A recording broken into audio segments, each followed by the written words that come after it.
Hi guys, good morning to all of you. This is Shashank Bhargav. Welcome back to my session. इसमें हम लोग discussion करेंगे about engineering. 12th के बाद जो इंजीनियरिंग अपने पास ऑप्शन रहता है उसके बारे में मार्केट के अंदर उसकी बहुत सारी खूबियां लोग बताते हैं, कोई वो काफ़ी सारे उसकी बुराई भी करते हैं। तो आज उसी चीज़ के ऊपर बात करते हैं कि इंजीनियरिंग करना हमारे लिए फ़ायदेमंद होगा भी या नहीं। चलिए बात करते हैं अबाउट इंजीनियरिंग, मतलब बीटेक, बैचलर इन टेक्नोलॉजी जिसका फुल फॉर्म होता है। चलिए, वैसे तो बीटेक भारत के अंदर बहुत सारी स्ट्रीम में होती है, लेकिन कुछ टॉप मोस्ट स्ट्रीम ऐसी रहती है जिनका स्कोप वाइड है। यानी कि अगर इंजीनियरिंग की बात करें तो उन स्ट्रीम्स का 95 से 97% तक स्कोप उन ब्रांचेस का हर एक फील्ड में जरूर मिलेगा। जैसे कि बात करते हैं, स्टार्टिंग से स्टार्ट हो जाते हैं। कंप्यूटर साइंस इंजीनियरिंग पहला ऑप्शन, दूसरा ऑप्शन आईटी इंफॉर्मेशन टेक्नोलॉजी, तीसरा ऑप्शन आपके लिए सिविल इंजीनियरिंग, चौथा ऑप्शन आपके लिए मैकेनिकल इंजीनियरिंग या जिसको आप ऑटोमोबाइल इंजीनियरिंग भी कह सकते हैं, या कई सारी यूनिवर्सिटी इसको सेपरेट भी कराती है। इसके बाद आपका आता है इलेक्ट्रॉनिक्स कम्युनिकेशन इंजीनियरिंग, इसके बाद आपका आता है इलेक्ट्रिकल इंजीनियरिंग, इसके बाद आपका आता है आपका इंस्ट्रूमेंटल इंजीनियरिंग या electrical and electronics communication engineering. तो लगभग ये 7 ऐसी ब्रांचेस हैं जिनका स्कोप आपको इंजीनियरिंग के 97% सेक्टर के अंदर इन ब्रांचेस का स्कोप आपको 101% जरूर मिलेगा। तो ये तो बताया मैंने आपको। वैसे तो बहुत सारी होती है, केमिकल इंजीनियरिंग आता है आपका, बायोकेमिकल इंजीनियरिंग आती है, आपका बहुत सारी बायोमेडिकल इंजीनियरिंग है, बहुत ट्रेड है इंजीनियरिंग के अंदर। लेकिन ये जो ट्रेड मैंने आपको 6 से 7 ट्रेड बताए हैं, ये वो ट्रेड है जिनका स्कोप आपको हर एक फील्ड में मिल जाएगा। यानी कि इनका जॉब और इनका स्कोप और इनकी डिमांड मार्केट के अंदर ज्यादा है अदर देन और स्ट्रीम के। चलिए अब बात करते हैं बीटेक करना फायदेमंद है या नहीं। बाद हमारा फायदा ज्यादा है कि नुकसान ज्यादा है, तो बात करते हैं। फायदा और नुकसान जानने से पहले आपको कुछ चीजों को समझना होगा, बेसिक सी चीजों को। उसके लिए पहले आपको यह जानना होगा कि बीटेक करने के बाद हमें क्या उपाधि मिलती है। जैसे एमबीबीएस करने के बाद हम लोग क्या बनते हैं, डॉक्टर।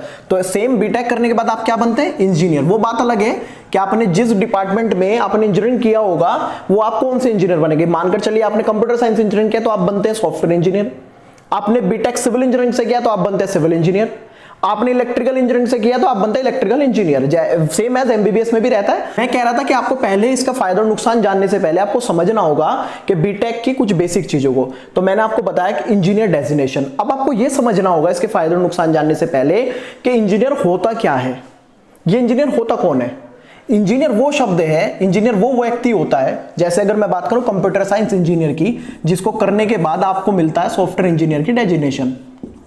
तो कौन होता है सॉफ्टवेयर इंजीनियर, कौन होता है, उससे पहले हम लोग जानेंगे इनकी रेस्पॉन्सिबिलिटी क्या होती है। एक सॉफ्टवेयर इंजीनियर की जो रेस्पॉन्सिबिलिटी होती है वो ये रहती है, या एक कंप्यूटर साइंस इंजीनियर की जो जिम्मेदारी रहती है वो ये जिम्मेदारी तय होती है कि जहां जहां भी जिस भी क्षेत्र के अंदर वो आदमी को काम करता देख रहा है, वो अपने स्किल्स का इस्तेमाल करके, अपनी टेक्नोलॉजी का इस्तेमाल करके वहां पर वो आदमी को मशीन से रिप्लेस करे। ये काम एक कंप्यूटर साइंस इंजीनियर और सॉफ्टवेयर इंजीनियर का रहता है, जिम्मेदार रहता है। जैसे बात करूं अगर सिविल इंजीनियर की, सिविल इंजीनियर की जिम्मेदारी क्या होती है, वो इंफ्रास्ट्रक्चर को डेवलप करे, अपने देश को, अपनी कंट्री को इंफ्रास्ट्रक्चर के मामले में आप डेवलपिंग कंट्री से बदल के वो उसको डेवलप कंट्री में बदल दे। तो अब आप ये चीज को समझें कि किसी भी देश को डेवलप्ड करने में सबसे बड़ा जो रोल होता है वो इंजीनियर्स का होता है। क्योंकि कोई भी देश, अभी मैंने बात की, कोई भी देश विकसित और विकासशील कैसे माना जाता है, अगर वहां पे एडवांस टेक्नोलॉजी का आप यूज करें, इंफ्रास्ट्रक्चर बहुत अच्छा है, तो वो डेवलप्ड कंट्री मानी जाती है। तो आप ये देखें कि किसी भी देश का विकास अगर होना है, किसी भी देश को टॉप रैंक पे ले जाना है, तो उसके लिए हमें इंफ्रास्ट्रक्चर और एडवांस टेक्नोलॉजी का इस्तेमाल करना, ज्यादा यूज करना पड़ेगा। उसको एडवांस कौन बनाएगा, सॉफ्टवेयर इंजीनियर बनाएगा टेक्नोलॉजी को। इंफ्रास्ट्रक्चर कौन डेवलप करेगा, सिविल इंजीनियर करेगा। आप कुछ ऐसा समझे कि देश का विकास, डेवलपिंग और से उसको डेवलप्ड बनाने में सबसे बड़ा रोल किसका है, इंजीनियर्स का है। तो जहां जो व्यक्ति रेस्पॉन्सिबल है किसी देश के विकास के लिए, वो कोर्स खराब कैसे हो सकता है। हाँ, ये मैं भी मानता हूं आज की डेट में बीटेक के बाद बेरोजगारी बढ़ रही है, लेकिन क्यों बढ़ रही है उसके बारे में भी बहुत वाइडली डिस्कशन हम लोग करने जा रहे हैं। तो आप स्टेप बाय स्टेप चीजों को समझ के चलना, वीडियो को स्किप मत करना, क्योंकि चैन के थ्रू वीडियो चल रहा है पूरा। आपने ये चीज समझी कि किसी भी देश का को डेवलपिंग से डेवलप बनाने के लिए सबसे बड़ा जो रेस्पॉन्सिबल व्यक्ति वो इंजीनियर है, समझे। तो अब आगे बात करते हैं, ये खराब हुआ क्यों है फिर, जब इतना बेहतर है कि इसके कंधों के ऊपर देश को डेवलपिंग से डेवलप बनाने का भार है, तो ये खराब कैसे हो सकता है। देखिए, बीटेक के बाद नौकरी नहीं है, इसके लिए जिम्मेदार भाई साहब बीटेक नहीं है। इसके लिए जिम्मेदार है बीटेक को कराने वाले कॉलेज। कैसे हैं उसके लिए हम पहले डिफरेंशिएट समझते हैं कि इंजीनियरिंग करना कहां से बेहतर माना जाता है। आईआईटी से सबसे best platform, then NIT, then triple IT, then आपका गवर्नमेंट यूनिवर्सिटी, जिसमें बहुत सारी गवर्नमेंट यूनिवर्सिटी आती है, लेकिन मैं जो अपने अकॉर्डिंग जो बेस्ट मानता हूं वो दो को मानता हूं, डीटीयू दिल्ली टेक्निकल यूनिवर्सिटी, दूसरी यूनिवर्सिटी आपका doctor APJ Abdul Kalam technical university. मैं मानता हूं गवर्नमेंट यूनिवर्सिटी के अंदर ये दो यूनिवर्सिटी ऐसी है जो बहुत अच्छा आपको इंजीनियरिंग करा रही है और इनके यहां से इंजीनियरिंग करने के बाद अच्छी खासी प्लेसमेंट मिल जाती है। इसके बाद क्या होता है, doctor APJ Abdul Kalam technical university के कुछ तो प्राइवेट गवर्नमेंट कॉलेज है, सॉरी लगभग 10 की काउंटिंग में है, लगभग 10 ऐसे कॉलेज हैं जो AKTU के अपने गवर्नमेंट कॉलेज हैं। इसके बाद इसके लगभग 1000 प्लस इसके से एफिलेटेड प्राइवेट इंस्टीट्यूट हैं इसके, जिसमें से इसके जो टॉप 10 प्राइवेट यूनिवर्सिटी कॉलेज हैं वो बहुत बेहतर है। इसके बाद तो फिर थोड़ा सा लेवल नीचे चला जाता है। देन उसके बाद आती है प्राइवेट यूनिवर्सिटीज, उसके बाद आती है आपकी प्राइवेट यूनिवर्सिटी। प्राइवेट यूनिवर्सिटी वैसे तो मेरे अकॉर्डिंग मैं नहीं मानता कि सही मानी जाती है। 12th के बाद आपको जो भी कोई पढ़ाई करनी है तो कोशिश करनी चाहिए कि वो एजुकेशन आपकी गवर्नमेंट से हो, लेकिन अनफॉर्चुनेटली दो प्राइवेट यूनिवर्सिटी ऐसी हैं जो इंजीनियरिंग के लिए बेस्ट मानी जाती है, जिसमें आपकी आती है पहली थापर यूनिवर्सिटी और दूसरी आती है आपकी बिट्स पिलानी। ये दो यूनिवर्सिटी अनफॉर्चुनेटली प्राइवेट के अंदर इंजीनियरिंग के लिए बेस्ट ऑप्शन है।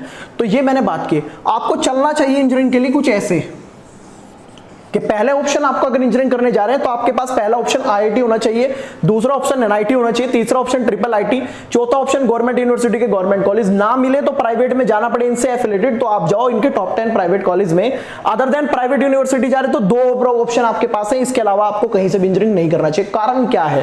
कारण ये है डियर, बीटेक जो क्यों खराब बन जाती है उसका कारण सिर्फ ये है कि भारत के अंदर बहुत सारी यूनिवर्सिटीज का लगभग 20 साल से सिलेबस के अंदर कोई भी बदलाव नहीं हुआ है। इसका सबसे बड़ा दुर्भाग्य हम लोग भुगत रहे हैं, आप लोग भुगत रहे हैं, इंजीनियरिंग करने वाले स्टूडेंट भुगत रहे हैं। कैसे भुगत रहे हैं? अब आप इसके लिए एक चीज समझो, कोई व्यक्ति राहुल है, दूसरा कोई व्यक्ति सुमित है। राहुल को मैंने black and white TV repairing करने का डिप्लोमा कराया और सुमित को मैंने स्मार्ट एलईडी रिपेयरिंग का ठीक करने का यानी कि डिप्लोमा कराया। दोनों को काम सिखाया, इसको black and white TV repairing करने का, इसको स्मार्ट एलईडी टीवी रिपेयरिंग करने का। दोनों को एक ही डेस्टिनेशन पे किसी भी अच्छी सी सिटी के अंदर दोनों को बराबर बराबर शॉप खुला दी है, राहुल की शॉप, ये सुमित की शॉप। दोनों को राहुल की शॉप जिसको black and white TV repairing का करने का काम आता है उसको बढ़िया शोरूम खिलाया, अपना ओपन कराया जिसमें एसी वेसी सब फिट कराया। सुमित को बिल्कुल कॉमन सी नेचुरल सी एकदम बिना किसी एसी फीचर्स वाली शॉप खुलवाई।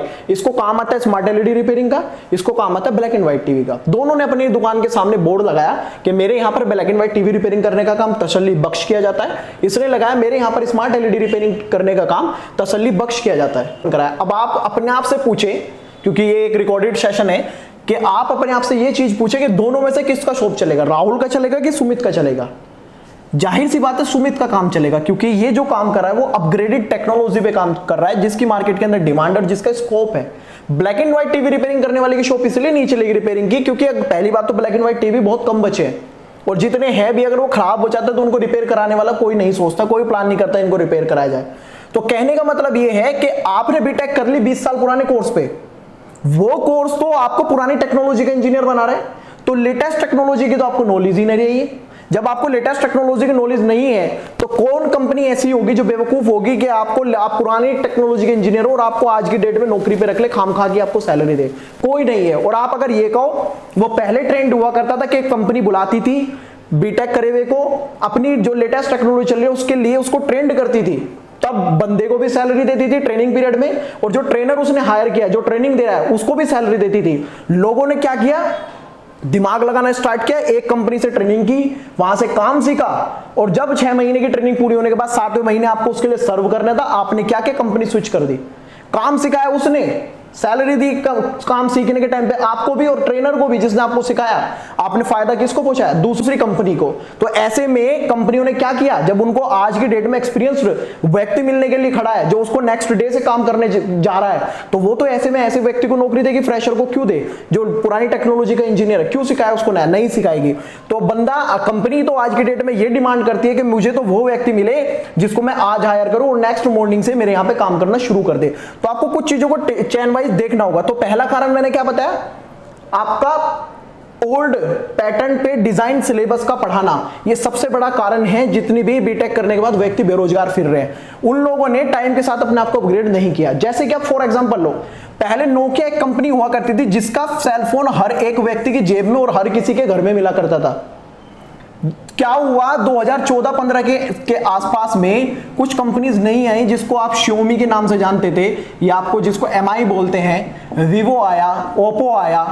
ये वो कंपनी है जिन्होंने उतने ही पैसे के अंदर 6 से 7,000 15,000 के बीच में आपको क्या किया, फीचर्स के भंडार दे दिए, फीचर्स के भंडार दे दिए। अब ये कंपनी वक्त के हिसाब से डिमांड को नहीं समझ पाई कि मार्केट के अंदर व्यक्ति की क्या डिमांड है, डिमांड को नहीं समझ पाई, अपने आप को समय के साथ डेवलप नहीं कर पाई, चेंज नहीं कर पाई, अपग्रेड नहीं कर पाई। तो ऐसे में क्या हुआ, आज इस कंपनी के मोबाइल भी मार्केट में कोई रखने के लिए तैयार नहीं है।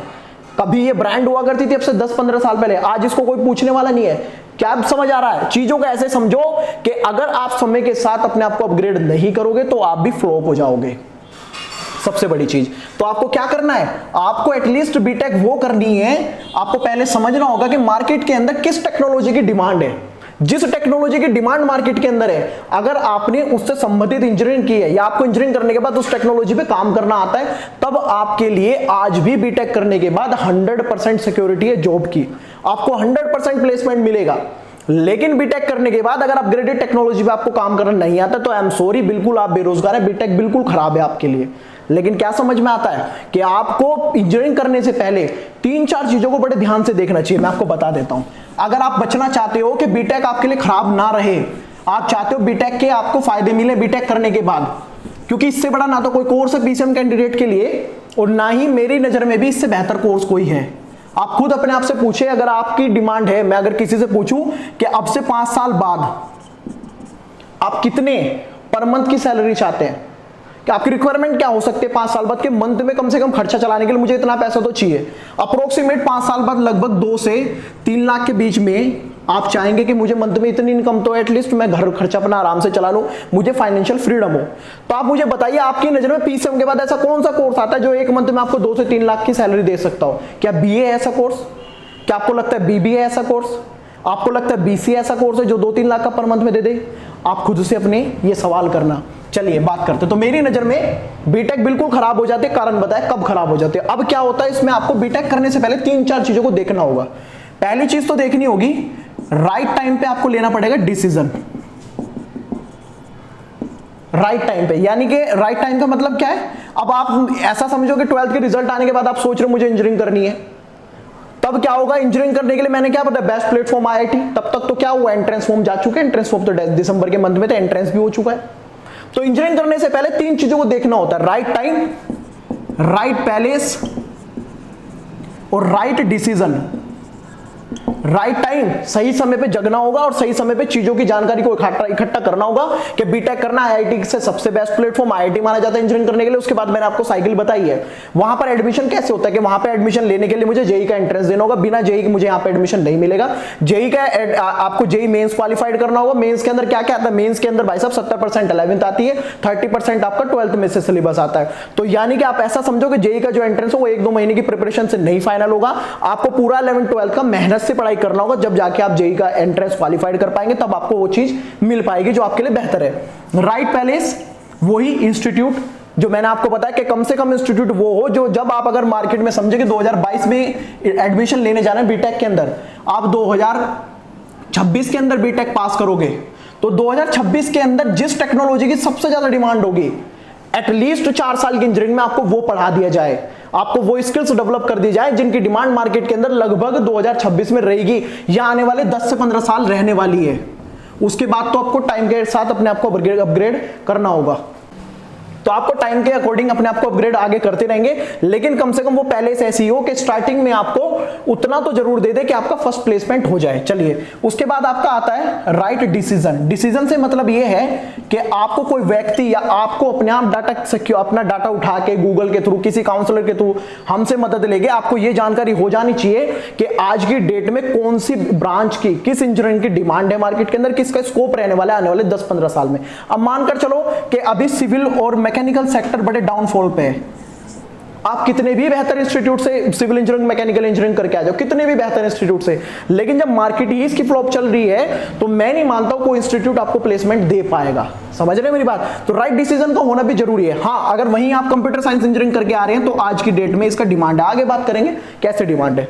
तो आपने समझा कि इंजीनियरिंग करने के से पहले आपको क्या देखना है कि कम से कम राइट टाइम पर डिसीजन बन जाए, उसके बाद हमें राइट पैलेस मिल जाए, कोई इंस्टीट्यूट ऐसा मिल जाए जो अपग्रेडेड टेक्नोलॉजी पर हमें इंजीनियरिंग कराए, राइट डिसीजन बन जाए कि कौन सी इंजीनियरिंग करना हमारे लिए बेहतर होगा।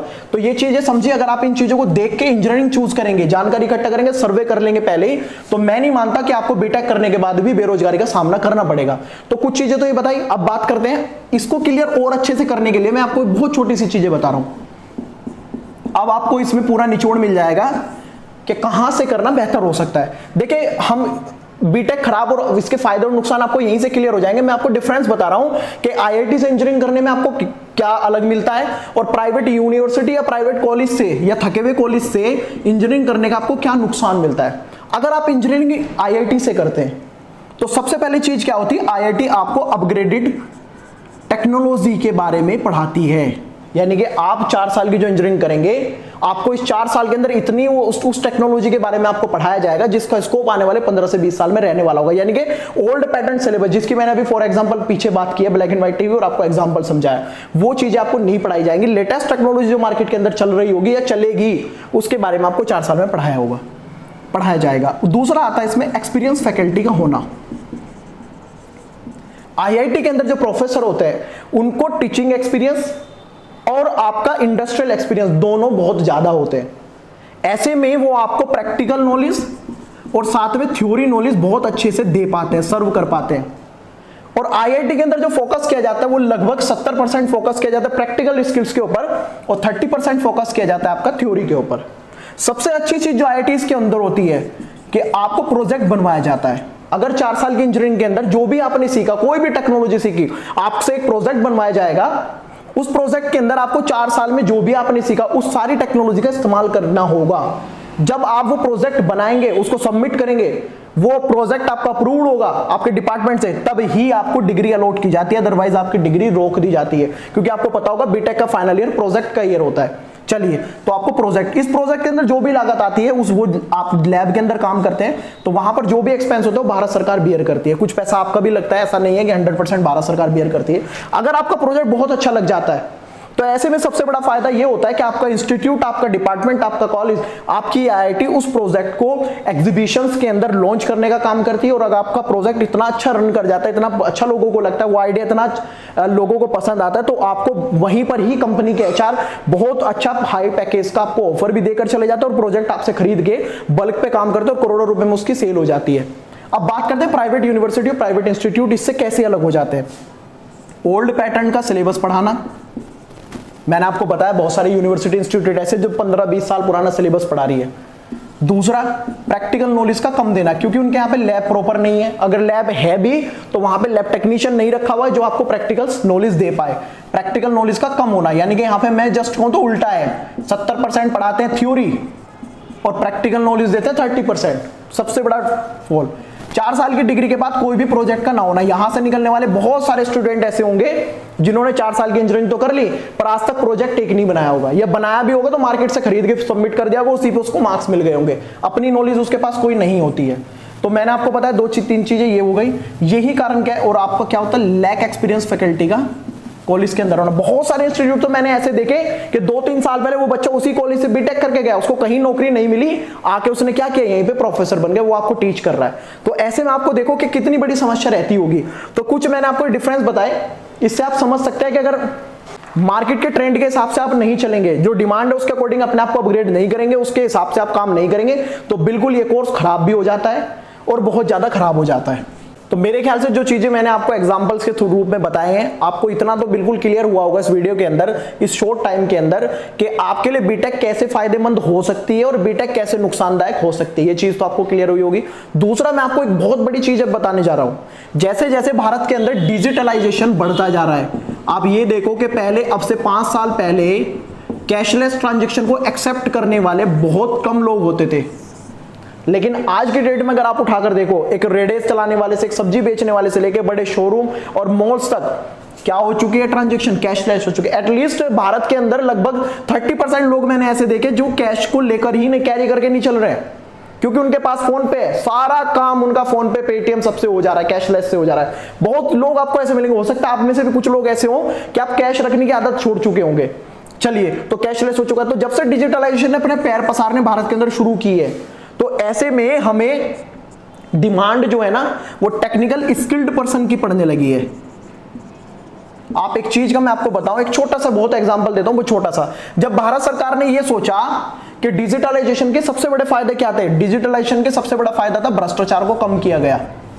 कैसे कम किया गया? पहले आपने देखा होगा कि अगर आपको रोड के अंदर आपको कोई ट्रैफिक पुलिस वाला रोका करता था, तो आपको एक रसीद हुआ करती थी जिसको भरा करता था, और भराने के डर से आपसे क्या ले लेता था, 100 रुपए, 200 रुपए, 500 रुपए, 1000 रुपए तक तो आपसे रिश्वत के रूप में ले लिया करता था। उससे नुकसान किसको हो रहा था? भारत सरकार को। क्या आप नियम भी तोड़ रहे हैं? नियम तोड़ने का जो फाइन लगता है वो लग नहीं पा रहा है आप पे। भारत सरकार के पास फाइन का कलेक्शन भी बहुत कम था। आज की डेट में जब से डिजिटलाइजेशन स्टेप के थ्रू उस प्रक्रिया को ऑनलाइन कर दिया गया, या भारत सरकार ने ज्यादातर डिपार्टमेंट को पेपर पेन से फ्री कर दिया और सारा काम कैसे कर दिया, डिजिटल कर दिया, ऑनलाइन कर दिया, तब से क्या होने लगा, आप एक चीज देखना कितना बड़ा सामना भारत सरकार को करना पड़ा। जब भारत सरकार ने कहा कि अब से जो चलान हुआ करेंगे वो ई चलान हुआ करेंगे, इलेक्ट्रॉनिक्स वे में चलान हुआ करेंगे। अगर आपको कोई व्यक्ति कोई कानून का कोई उल्लंघन करते दिखाई दे रहा है, ट्रैफिक का कोई उल्लंघन करते हुए दिखाई दे रहा है, तो आपको क्या करना है, उसको रोकना है, उसका फोटो अपलोड करना है, ऑनलाइन चलान कर देना है। पोर्टल भी क्या इतना एडवांस पोर्टल बना दिया गया है, वो फोटो को देखने के बाद एनालाइज कर लेता है। क्योंकि आज की डेट में आपने देखा होगा कि ऑनलाइन चलान ऐसे होने लगे, आप कैमरे के पास आप सामने से गुजरे, सीसीटीवी कैमरा लगा था, कोई व्यक्ति खड़े होने की जरूरत नहीं, किसी ट्रैफिक पुलिस की आवश्यकता नहीं, वो कैमरा ही ऑटोमेटिकली पोर्टल से आपका जो आपका सर्वर रूम होता है वहां से फोटो को उठाया जाता है, वो अपने आप एनालाइज कर लेता है। अगर आपके सर पर हेलमेट लगा नहीं दिखाई देगा तो आपका क्या होगा, हेलमेट की धाराओं के अंतर्गत आपका चालान होगा। साथ ही साथ आपकी HSRP जो प्लेट लगी है, हाई सिक्योरिटी नंबर प्लेट जो लगी है, उसके थ्रू डाटा सिंक कर लेगा कि इस नंबर प्लेट पे कोई ऐसा तो नहीं है कि पोल्यूशन एक्सपायर हो, ऐसा तो नहीं है कि इंश्योरेंस एक्सपायर हो। अगर ये होगा तो ऑटोमेटिकली धारा लगा दे, तो ऑटोमेटिकली आपका क्या होता है, आपके नंबर में मैसेज आ जाता है कि आपका फलानी जगह पे इतने 1000 रुपए का चालान हो चुका है। तो ये प्रक्रिया, इससे क्या हुआ, भ्रष्टाचार खत्म हुआ। आप रिश्वत देने का कोई पंगा नहीं। अगर आप कानून तोड़ रहे हैं, कैमरे की नजर में आ रहे हैं, तो आपके ऊपर कार्रवाई हो रही है। लेकिन जब स्मार्टफोन के थ्रू उनको सिखाया गया ट्रैफिक पुलिस वालों को कि आपको चालान कैसे करना है, तो 90 से 95% लोग ट्रैफिक पुलिस के ऐसे निकले जो अनस्किल्ड थे, जिनसे स्मार्टफोन यूज करना भी नहीं आता था। भारत सरकार को बहुत बड़ी तकलीफ हुई कि हम लोगों ने ऐसे अनस्किल्ड लोग भर रखे हैं जिनके पास स्मार्टफोन चलाना भी नहीं आता। साथ ही साथ उनको नाम भरने, नाम की स्पेलिंग तक भरने में उनको मिस्टेक थी कि नाम था राजकुमार और डाल रखा है राय कुमार, कुछ भी डाल रहे थे, कुछ भी कर रहे थे। तो ऐसे में सरकार ने ये प्लान किया कि अब तक तो ये बोझ हमने ढो लिया, लेकिन आगे हम लोग बिल्कुल भी किसी भी डिपार्टमेंट में, चाहे वहां पे टेक्निकलॉजी का काम हो या ना हो, हम स्किल्ड लोगों को ही वहां पे भरेंगे। तो आपने देखा भी होगा बहुत सारे जो गवर्नमेंट जॉब के एग्जाम होते हैं उसमें कंपलसरी कर दिया कि आप बेसिक कंप्यूटर नॉलेज आपको होनी चाहिए, इंटरनेट की आपको बखूबी नॉलेज होनी चाहिए, स्मार्टफोन आपसे चलाना आना चाहिए। अगर आपके पास टेक्नोलॉजी की नॉलेज नहीं है, टेक्निकल स्किल्ड आपके पास नहीं है, तो ऐसे में चाहे वो नौकरी टेक्निकल स्किल्ड के आधार पर दे रहे हो या ट्रेडिशनल स्किल्ड के आधार पर दे रहे हो, वो भी नौकरी आपको नहीं मिल सकती। तो आप सीधा सा समझे कि अगर आपको बात करें टेक्निकल स्किल्ड और आपका ट्रेडिशनल स्किल्ड, तो दोनों में से सबसे ज्यादा जो भारी पड़ने वाला है वो टेक्निकल स्किल्स भरने वाला है, भारी पड़ने वाला है। अगर आपके पास टेक्निकल स्किल्ड है तो आप दोनों ही डिपार्टमेंट में, अपनी लाइन में भी और ट्रेडिशनल लाइन में भी, नौकरी को बड़े आसानी से गवर्नमेंट जॉब को पा सकते हैं। अदरवाइज तो ये ऑप्शन आपके लिए बंद होने जा रहा है। कुछ तो सरकारी नौकरी वैसे खत्म हो रही है, प्राइवेटाइजेशन में सेक्टर जा रहे हैं, लेकिन अगर 1-2 डिपार्टमेंट बचेंगे भी तो वहां पर भी आपको टेक्निकल स्किल्ड का होना जरूरी है, वो चाहे पुलिस डिपार्टमेंट हो, जैसे मैंने आपको फॉर एग्जाम्पल ट्रैफिक पुलिस का दिया। तो अब सरकार किसी भी तरीके से कॉम्प्रोमाइज करने के मूड में नहीं है। जिसके पास टैलेंट और स्किल्स है उसके लिए नौकरी है, जिसके पास टैलेंट और स्किल्स नहीं है उसके लिए बिल्कुल नौकरी नहीं है। समझे मेरी बात? तो मैंने अपना जितना भी मैंने आपको ये सेशन के अंदर डाटा कवर किया, कोशिश की कि आपको इजी वे में सारी चीजों को मैसेज जो मैं आपको देना चाहता हूं वो आप तक पहुंच जाए। अगर फिर भी कोई डाउट रहा होगा तो आप कमेंट बॉक्स में मुझे बता सकते हैं, मैं कोशिश करूंगा ये 1 बाय 1 सभी का जवाब दे पाऊं। और अब आगे हम लोग नेक्स्ट सेशन में, एक जो नेक्स्ट सेशन आ रहा है बहुत जल्दी, उसमें कवर करेंगे scope of computer science engineering, वो आप जरूर देखिएगा, उसमें बहुत अच्छी आपको चीजें पता चलेंगी। या 1 बाय 1 मैं कोशिश करूंगा हर ब्रांच का स्कोप डिस्कशन करूं कि 6 जो मैंने बीटेक की ब्रांच बताई है उसमें सबसे बेहतर इंजीनियरिंग कौन सी है, या बात करें कि सबसे बेहतर स्ट्रीम इंजीनियरिंग अगर आप बीटेक का ऑप्शन करने जा रहे हैं तो कौन सा इंजीनियरिंग करना आपके लिए सबसे बेहतर रहेगा। चलिए, थैंक यू फॉर वॉचिंग।